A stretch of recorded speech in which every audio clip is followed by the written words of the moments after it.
Kinnari ma'am, yes. તમારી એક સરસ મજાની ફિલ્મ જોઈ. અઘરો સબ્જેક્ટ છે.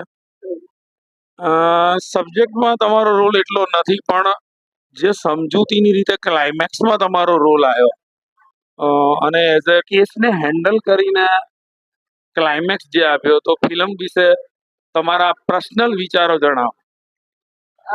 પર્સનલી આઈ ફીલ કે આ જે સિચ્યુએશન છે ને, એ એવું તો ના કહી શકાય કે બહુ કોમન સિચ્યુએશન છે, પણ આવી પરિસ્થિતિમાં હું એવું સમજુ છું કે જે વાઇફ્સ હોય છે, કે જે ફેમિલી મેમ્બર્સ હોય છે, એમનો સપોર્ટ હોય તો છે થોડો બહુ.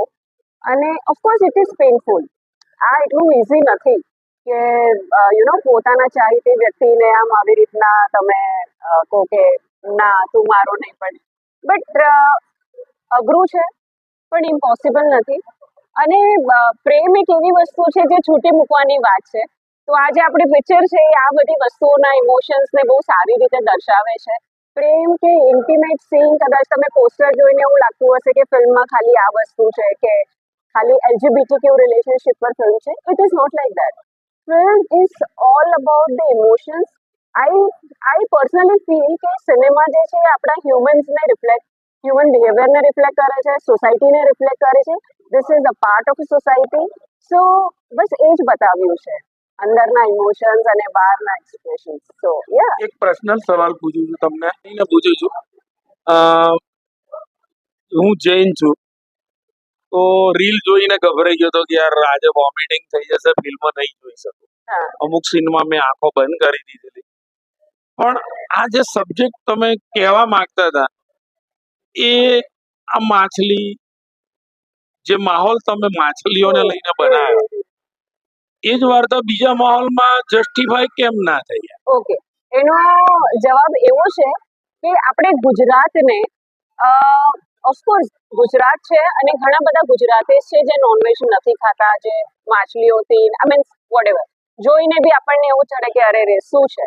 But there is a part of Gujarat જ્યાં આ વસ્તુ, એટલે જે આ બતાવ્યું છે, જે ગામનું નામ છે કવાંટ ગામ છે. કવાંટ ગામના મેજર બિઝનેસ જ આ છે. એ લોકો બી ગુજરાતી જ છે, પણ એમનું મૂળ બિઝનેસ જ આ છે કે માછલીઓ વેચવાનું, નર્મદા નદીમાંથી માછલીઓ કાઢી અને વેચે છે.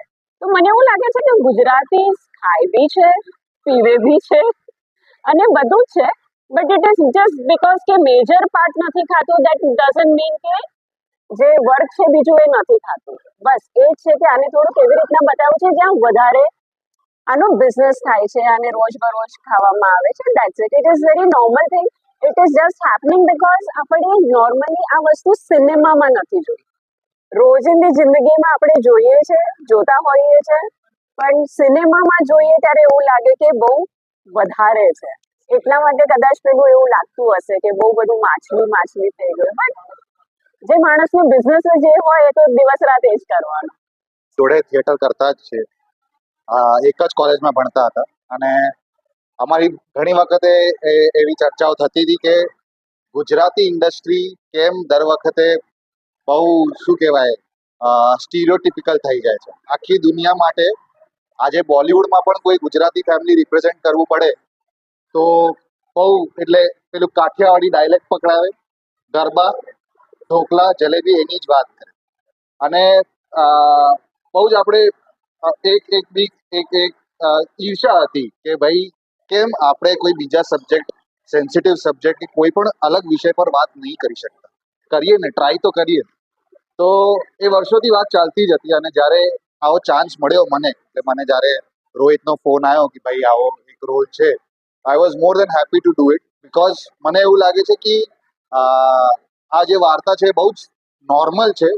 આવા લોકો છે જ આપણી આજુબાજુ છે, પણ જે એક બીક છે કે ના ઓડિયન્સ પચાવી શકશે કે એક્સેપ્ટ કરશે, એ તો કર્યા બાદ જ ખબર પડશે. અને બહુ એ શું કહેવાય, બહુ આમ we have to penetrate the audience. એટલે ધીમે આ સર્વ કરવું જ પડશે, ત્યારે જઈને કોઈ બીજા લોકો હિંમત કરશે. નોટ ઓનલી ધીસ સબ્જેક્ટ, બીજો કોઈ સબ્જેક્ટ જે સેન્સિટિવ રહે એ કરવાની અમારી બહુ ઈચ્છા હતી અને એટલે મને તો આ રોલ કરવાનું ગમે. મારા કેસમાં તો એવું છે કે હું ના પાડી શકું એમ હતો જ નહીં, કારણ કે હું જ પ્રોડ્યુસર છું ફિલ્મનો. તો હા, અને બાકી મારું માનવું એવું છે કે આપણે ગુજરાતી ઓડિયન્સને ઓછી ન આંકવી જોઈએ. મને એવું લાગે છે કે આપણે બહુ ગુજરાતી ઓડિયન્સ એવું માનીએ છીએ કે ઇન્ટેલેક્ટ બહુ ઓછું છે. હા. એવું નથી. અને એવું છે કે તમે જે ઓડિયન્સને ખવડાવશો એ જ ઓડિયન્સ ખાશે. તો ઓડિયન્સને થોડું એમને સમજીએ કે એ ઇન્ટેલિજન્ટ ઇનફ છે.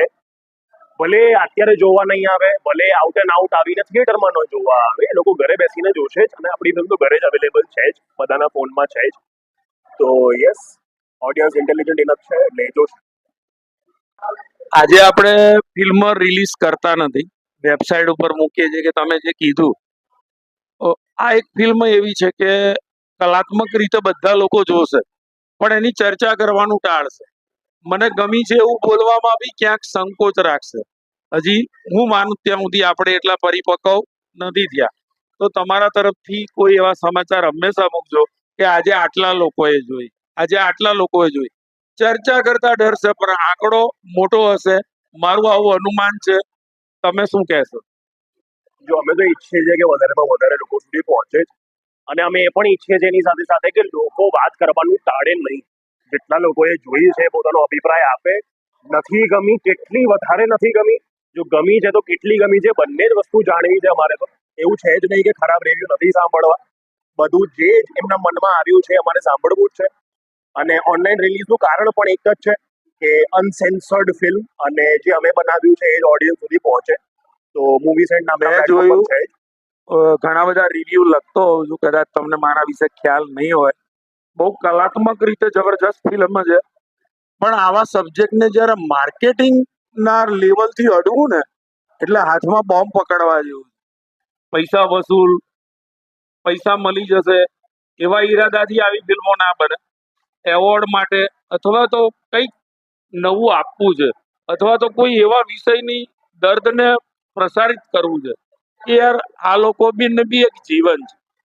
તો ક્યાંય ને ક્યાંય મારું ફીલ તો આવું છે કે હિંમત ને સેલ્યુટ.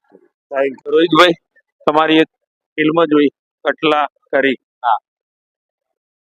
નામ વાંચીને મને ખબર નથી પડતી કે આ ટાઇટલ શું જસ્ટિફાય કરે છે. હા, પિક્ચર જોયું એટલે ખ્યાલ આવ્યો. હા, અઘરો સબ્જેક્ટ, પૈસા વસૂલ થશે કે નહીં આવો ગભરાટ હોય. કલાકારો કેટલું એચિવમેન્ટ આપશે એ બી એક ગભરાટ હોય. અને લગભગ બધાએ બહુ સરસ કામ કર્યું છે. ગુજરાતી ફિલ્મોમાં બી આવા ઊંચા કલાકારો, હિંમત વાળા, પેમેન્ટ મળશે કે નહીં, કોઈ રિપીટ થશે કે નહીં, આવા બધા ડર સાથે એવોર્ડ વિનર માં મોકલી શકાય એવું સુંદર ફિલ્મ છે. દરેક કલાકારો પાસેથી તમે કેવી રીતે કામ લીધું અને આ સ્ટોરીને કેવી જસ્ટિફાય કરી, તમારો અનુભવ જણાવો. એવું છે, મારું નામ રોહિત પ્રજાપતિ છે અને હું આ કટલા કરી ફિલ્મનો ડિરેક્ટર, રાઇટર અને પ્રોડ્યુસર છું. તો બેઝિકલી શરૂઆત તમારા પ્રશ્નથી કરું કે આ કલાકારો સાથે કેવી રીતે કામ કર્યું. તો હું 2012થી થિયેટરનો વિદ્યાર્થી રહ્યો છું અને 2017થી પ્રોફેશનલ થિયેટર કરી રહ્યો છું વડોદરા, મુંબઈ, અમદાવાદ, સુરત. તો અને થિયેટર જે કરી રહ્યો છું એ આ લોકો સાથે જ કરી રહ્યો છું જે સાથે હું ફિલ્મ બનાવી છે મેં હમણાં.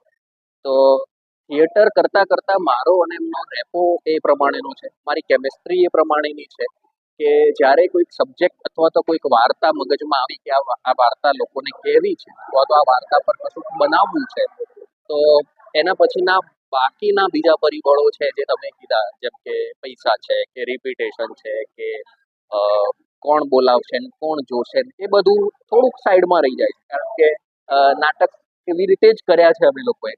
અને નાટકમાં પણ અમારો એવો જ ઉદ્દેશ રહ્યો છે કે આપણને ગમે છે તો ઓડિયન્સને આ નવી વસ્તુ આપો એમ. તો એ જે નવી વસ્તુ આપવાની જે ઝીલ છે એના લીધે જ કદાચ આ ફિલ્મ બની છે. એક સવાલ મેં તમારા હિરોઈન નહીં પૂછ્યો હતો, તમારો એંગલ જાણવા તમને પણ પૂછીશ કે સ્ટોરી તમે જે બતાવવા એકચ્યુઅલ માંગો છો બહુ સારી રીતે પ્રેઝન્ટ કરી છે. જે એને બતાવવા માંગુ છે નીકળીને બહાર બી આવેલું છે, પણ એની સાથેનો સબ્જેક્ટ જે છે દરિયો, માછલી, ક્યાંય નહીં ને ક્યાંય હું એક ચુસ્ત જૈન હોવાથી કદાચ મને એ ફીલ નહીં થયું. અમુક સીનમાં મેં આંખો બંધ કરીને જોઈ લીધી. તો એ સબ્જેક્ટ બીજા માહોલથી બી ક્લિયર કર્યો હોત તો આ માહોલમાં શૂટ કરવાનું કારણ શું એમ? કરી જ શકાતો હતો. બીજા માહોલમાં અથવા તો બીજા લોકેશનમાં પણ ફિલ્મ શૂટ કરી જ શકાતી હતી, એમાં વાંધો નથી. પણ મારું ખાલી એવું બન્યું છે, એટલે બનવા કાળે એવું બન્યું છે કે અમે લોકો ફિલ્મ શૂટ કરવા માટે એ પ્રદેશમાં અને એ જગ્યાએ પહોંચી ગયા હતા, અને ત્યારે અમારી વાર્તા પણ ડિસાઇડેડ હતી કે અમે આ વાર્તા કરી રહ્યા છીએ. તો હવે એ જગ્યા પર પહોંચી ગયા છે, ત્યાંથી ફિલ્મ શૂટ કરીને જ અમારે નીકળવાનું. તો એના માટે અમે લોકો ત્યાંથી નીકળ્યા અને પછી ત્યાં જ નક્કી કર્યું કે અહીં જ આવ્યા છીએ તો આ કલ્ચરની જે ઓથેન્ટિસિટી છે અથવા તો આ કલ્ચર સાથે જે લાગે વળગે છે એને પૂરું કરીને વાર્તાને ન્યાય આપો. સો બેઝિક થોટ મારું એવું જરા પણ નથી કે અહીંયા જ થાત, એવી વાત છે જ નહીં. આ અહીંયા થઈ છે એ ઘટના બીજે પણ થઈ જ શકતી હતી, આ વસ્તુ બીજે પણ પોસિબલ જ છે, કારણ કે આ નેચરલ વસ્તુ છે. આ જે પ્રેમ છે એ નેચરલ છે, આ વાર્તા નેચરલ છે, આ બધું જ નેચરલ છે, તો એ બધું થઈ જ શકતું. પણ હું જે જગ્યાએ શૂટ કરવા ગયો છું ત્યાં જ શૂટ કરવી જરૂરી છે, એટલે અમે લોકોએ ત્યાં જ શૂટ.